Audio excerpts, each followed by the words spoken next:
嘅責任就係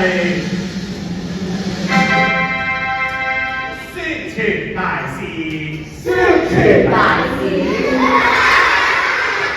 哦，小武，你呢篇文章的確係寫得唔錯，但係標點符號真係全部都錯晒。哎呀，作文咧，一加一點做就好，既完成的句子要用到，小小的圈要用句號。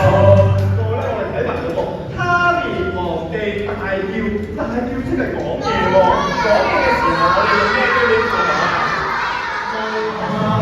標點符號真重要，冇錯變得難調，放錯位置用得不當意思。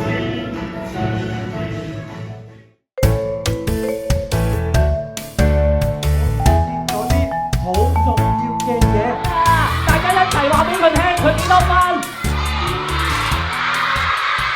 還有體育、美術、粵音樂，天天也會學到新的音樂。我想問下咧，你平時作文咧寫咗題目、名、班別、學號，跟住你要做啲咩咧？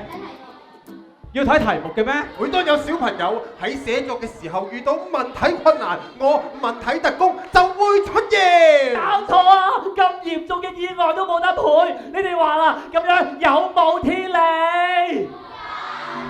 芝麻 BB，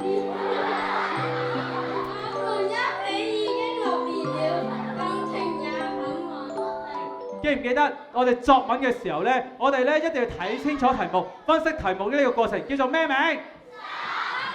呢場表演令我明白到標點符號嘅使用，而家我嘅寫作技巧同表達能力都得以提升。例如呢個就係冒號，呢兩個就係引號，而呢個就係句號啦。